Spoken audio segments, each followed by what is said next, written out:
बच्चों, कैसे हैं आप सभी? आई होप आप सभी अच्छे होंगे। तो आज का टॉपिक है profit and loss.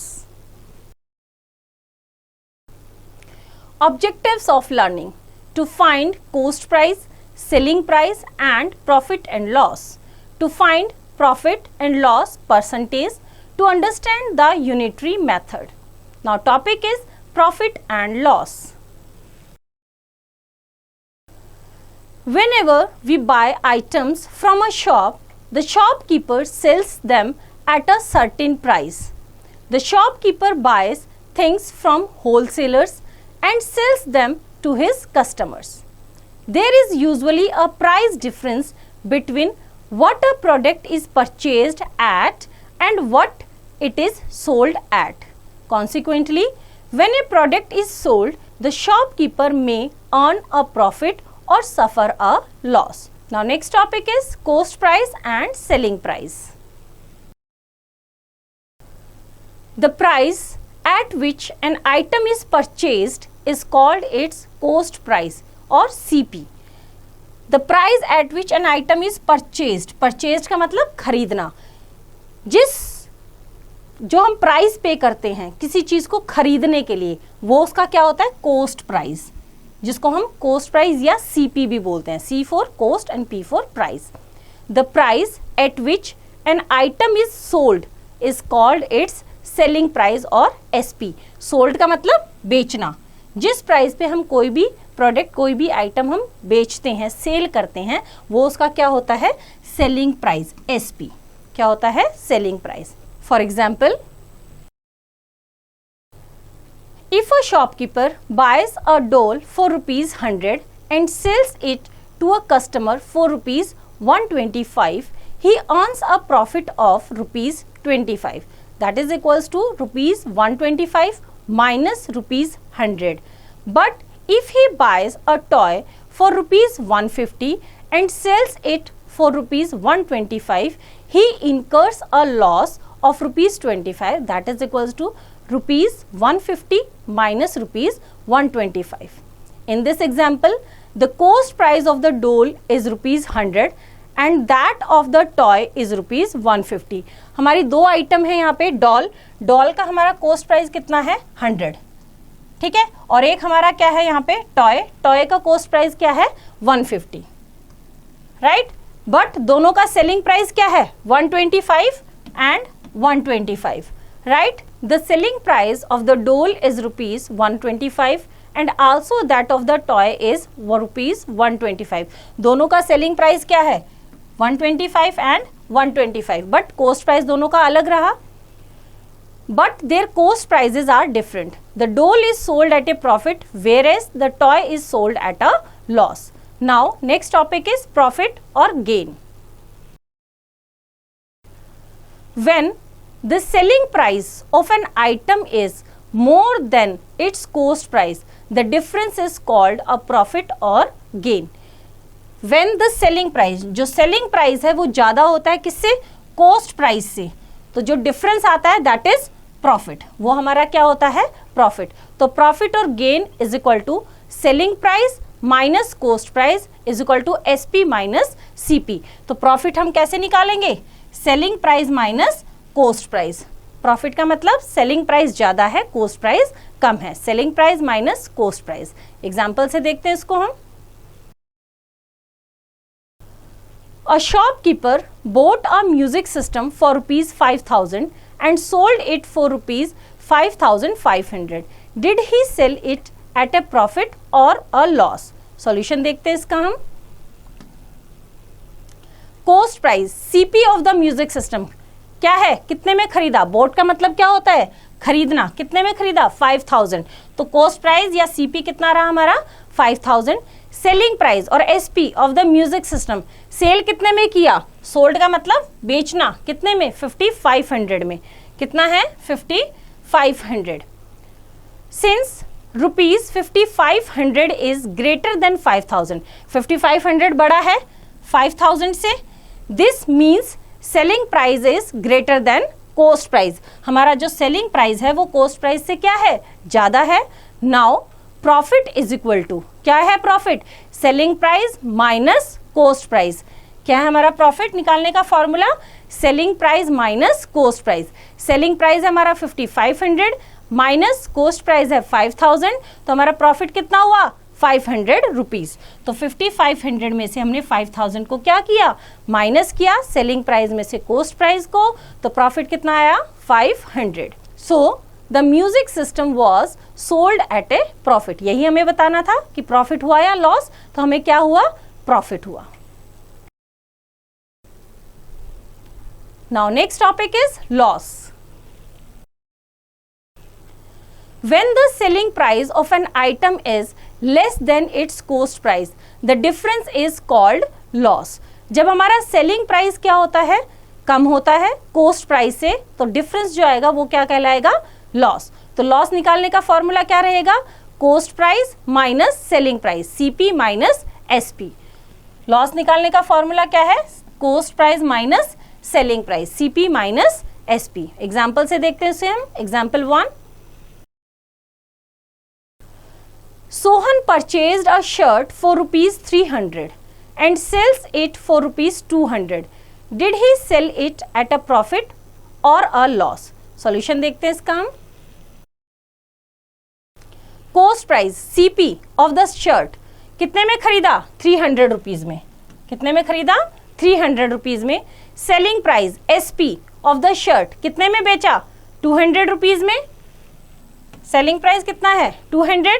Since rupees 300 is greater than rupees 200, then cost price is greater than selling price. 300 ज़्यादा है 200 से, और 300 क्या हमारा? cost price, और selling price हमारा 200, तो cost price ज़्यादा है selling price से, तो loss क्या हुआ? loss is equal to cost price minus selling price. यही फॉर्मूला अभी हमने देखा है। loss निकालने के लिए क्या करेंगे? cost price minus selling price. cost price is 300, selling price is 200, so 300 minus 200, 300 में से 200 माइनस हुआ, कितना बचा? 100. तो हमें क्या हुआ? 100 रुपीज का loss. Thus the shirt was sold at a loss. Now example 2, 50 copies of a book are sold rupees 2500. If each book costs rupees 40, find the loss or gain. Solution देखते हैं इसका हम। Total cost price CP of 50 books is equal to कितना है? 40 each, तो 40 multiply by 50। 50 क्या है हमारी? नंबर ऑफ कॉपीज बुक्स की, और कोस्ट प्राइस क्या है? कोस्ट इज इक्वल टू 40, तो कितना है? 40। दोनों को मल्टीप्लाई किया, टोटल कोस्ट आ गई हमारी 2000 rupees. Selling price SP of 50 books, selling price कितना दे रखा है? 2500। कितना दे रखा है? 2500। 2000 में खरीदा, 2500 में सेल कर दिया, तो ऑब्वियसली क्या हुआ हमारा? सेलिंग प्राइस ज्यादा है कोस्ट प्राइस से। Since rupees 2500 is greater than rupees 2000, हमारा 2500 या 2500 हमारा बड़ा है किससे? 2000 से। दैट मीन्स 2500 क्या है? सेलिंग प्राइस, और कोस्ट प्राइस है 2000। Selling price is greater then coast price, selling price ज्यादा है, कोस्ट प्राइस क्या है? कम। तो प्रॉफिट हुआ हमें कितने का? Profit is equal to rupees 2500 minus 2000 is equal to rupees 500। तो हमें प्रॉफिट कितने का हुआ? 500 रुपीज का। तो बच्चों एक्सरसाइज आप खुद ट्राई करेंगे। Now next topic is finding CP and SP. We know that profit is equal to SP minus CP. Profit कब होता है? जब हमारा सेलिंग प्राइस ज्यादा होता है और कोस्ट प्राइस कम। टू फाइंड CP, तो अगर हमें CP निकालना है, CP मीन्स कोस्ट प्राइस निकालना है, तो क्या करेंगे हम? सेलिंग प्राइस में से प्रॉफिट को माइनस कर देंगे। तो हमारा फॉर्मूला क्या रहेगा? CP is equal to cost price is equal to selling price minus profit. To find SP, अगर हमें सेलिंग प्राइस निकालना है तो क्या करेंगे? कोस्ट प्राइस में प्रॉफिट को ऐड कर देंगे। तो SP सेलिंग प्राइस निकालेंगे प्रॉफिट की सिचुएशन में, किसकी क्या हो रहा है हमें? Profit. Selling price is equal to cost price plus profit. We know that loss is equal to cost price minus selling price. Loss के सिचुएशन में क्या होता है? हमारा कोस्ट प्राइस ज्यादा होता है, सेलिंग प्राइस कम होता है। टू फाइंड CP, अगर हमें कोस्ट प्राइस निकालना है तो सेलिंग प्राइस में हम लॉस को ऐड कर देंगे। तो कॉस्ट प्राइस निकालने के लिए लॉस की सिचुएशन में सेलिंग प्राइस में लॉस ऐड हो जाएगा। टू फाइंड एसपी, अगर हमें सेलिंग प्राइस निकालना है लॉस की सिचुएशन में, तो selling price is equal to cost price minus loss. तो हमारे पास ये 4 फॉर्मूलाज हो गए। 2 सिचुएशन है, एक प्रॉफिट की और एक लॉस की। एग्जाम्पल से देखते हैं इसको हम। Example 1, Nitin purchased a mobile phone for ₹2500. He sold it at a profit of ₹200. Find the selling price of the mobile phone. Solution देखते हैं इसका हम। परचेज का मतलब cost price. Cost price of the mobile phone is equal to 2500। कितने में खरीदा? Cost price क्या है? 2500। और किस पे सॉल्व किया? ₹200 प्रॉफिट पे। किस पे सेल किया? 200 प्रॉफिट पे। तो हमें क्या निकालना है? उसका सेलिंग प्राइस। सेलिंग प्राइस अभी हमने ऊपर देखा, सेलिंग प्राइस निकालने के लिए क्या करेंगे? कॉस्ट प्राइस में प्रॉफिट को ऐड कर देंगे। तो सीपी प्लस प्रॉफिट। सीपी कितना है? 2500 और प्रॉफिट कितना है? 200। तो 2500 प्लस 200 इज इक्वल टू ₹2700। तो सेलिंग प्राइस कितना आया मोबाइल फोन का? 2700 rupees.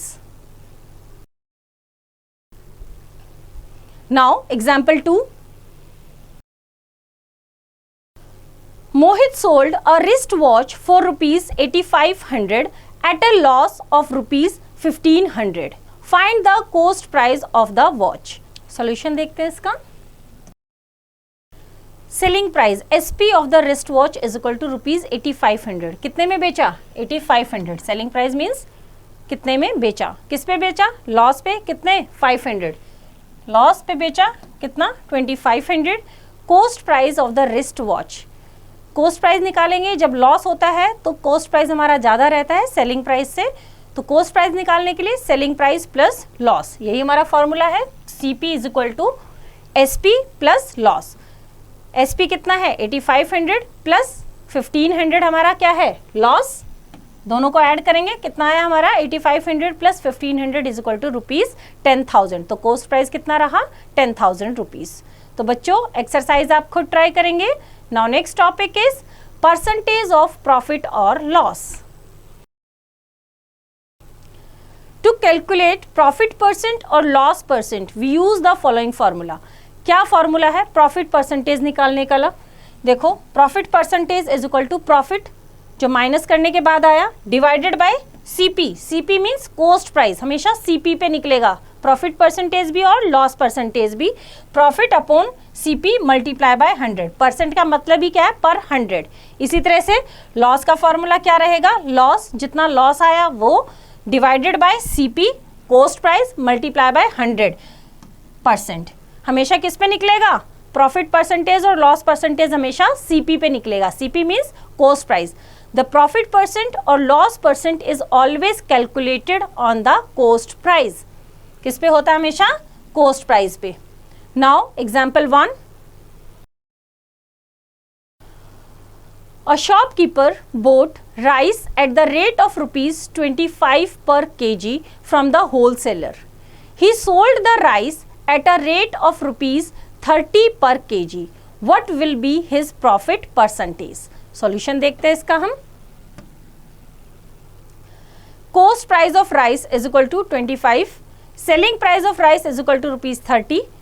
Since selling price is greater than cost price, there is profit. Cost price कितना है? कितने में खरीदा? 25 रुपीज में। बेचा कितने में? 30 रुपीज में। तो ऑब्वियसली सेलिंग प्राइस ज्यादा है कॉस्ट प्राइस से, तो हमें क्या हुआ? प्रॉफिट। कितना हुआ? Profit is equal to selling price minus cost price. ये हमारा फॉर्मूला है प्रॉफिट निकालने का। Selling price minus cost price is equal to ₹30 minus ₹25। तो हमारा प्रॉफिट कितना आ गया? 5 रुपीज। कितना आ गया हमारा? 5 रुपीज। अब हमें क्या निकालना है? Profit percentage. Therefore, profit is equal to ₹5. Profit percentage अभी हमने फॉर्मूला देखा क्या है? Profit percentage is equal to profit upon CP cost price multiply by 100%. Profit कितना हुआ? 5 रुपीज। कॉस्ट प्राइस कितना है हमारा? 25 रुपीज। Okay, multiply by 100। तो यहाँ पे हमारा 25 वन जा 25, 25 4 जा 100, 5 4 जा 20, तो 20% हमारा कितना आया profit percentage 20%। Therefore profit is equal to ₹5 and profit percentage is equal to 20%। Now example 2, a cooker was bought for ₹1000 and sold for ₹800. Find the loss/profit and loss/profit percentage. Solution देखते हैं इसका हम। कुकर वाज बॉट का मतलब खरीदना, तो ये क्या हुआ हमारा cost price. Cost price of cooker is equal to ₹1000। Sold मतलब बेचना, कितने में बेचा 800 में, तो SP of the cooker is ₹800। Cost price हमारा 1000 है और सेलिंग प्राइस हमारा क्या है 800। देखने से ही पता लग रहा है 1000 रुपीज में खरीदा, 800 में बेच दिया। किस पे बेचा, लॉस पे। Since cost price is greater than selling price there is a loss, क्योंकि हमारा कॉस्ट प्राइस ज्यादा है और सेलिंग प्राइस कम है, तो हमें क्या हुआ लॉस हुआ, हमने ज्यादा में खरीद के कम में बेच दिया। Therefore loss is equal to rupees कितना हुआ 200। कैसे, 1000 में खरीदा माइनस 800 में सेल कर दिया, तो 1000 माइनस 800 इज इक्वल टू ₹200। तो हमारा 200 क्या है लॉस। लॉस परसेंटेज कैसे निकालेंगे, अभी हमने फॉर्मूला देखा, loss percentage is equal to loss upon CP means cost price multiply by 100, that is equals to loss percentage is equal to 200 हमारा लॉस आया, कॉस्ट प्राइस कितना है 1000 मल्टीप्लाई बाय 100। यहाँ पे हम 0 से 0 कैंसिल करेंगे, 1 2 1 2, एक 0 और कैंसिल करें 2, कितना आ गया 20%, 20 बचा, तो 20% हमारा क्या आ गया loss. Therefore loss is equal to ₹200 and loss percentage is equal to 20%। तो बच्चों एक्सरसाइज आप खुद ट्राई करेंगे। Now next topic is unitary method.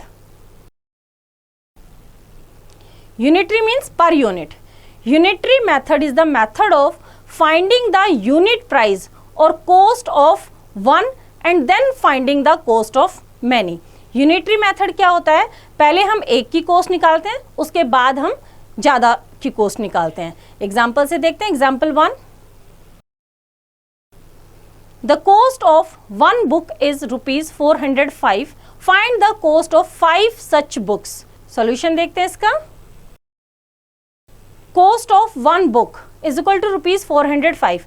एक बुक की कॉस्ट कितनी है ₹405 और ऐसी कितनी बुक्स की निकालनी है 5 की, तो 5 की क्या रहेगी ज्यादा, तो हम क्या कर देंगे 1 बुक की कॉस्ट को नंबर ऑफ बुक से मल्टीप्लाई कर देंगे, तो cost of 5 books is equal to ₹5 multiply by 405। एक बुक की कॉस्ट है 405, ऐसी 5 बुक्स हैं, तो नंबर कितना हुआ 5 मल्टीप्लाई किया कितना हुआ ₹2025। तो cost of many is equal to, many means बहुत सारी, is equal to cost of 1 multiply by number of quantity. अगर हमें एक की दे रखी है और हमें बहुत सारों की निकालनी है, तो क्या करेंगे हम cost of 1 multiply by number of quantity. Quantity means total कितनी, जैसे यहाँ पे 5 बुक्स की, so the cost of 5 books is ₹2025। Now example 2, Rohit saves ₹2500 in 5 months. How much money did he save in 1 month? How much money can he save in 11 months? Solution देखते हैं इसका। Money saved by Rohit in 5 months. 5 महीनों में उसने कितना saving किया ₹2500।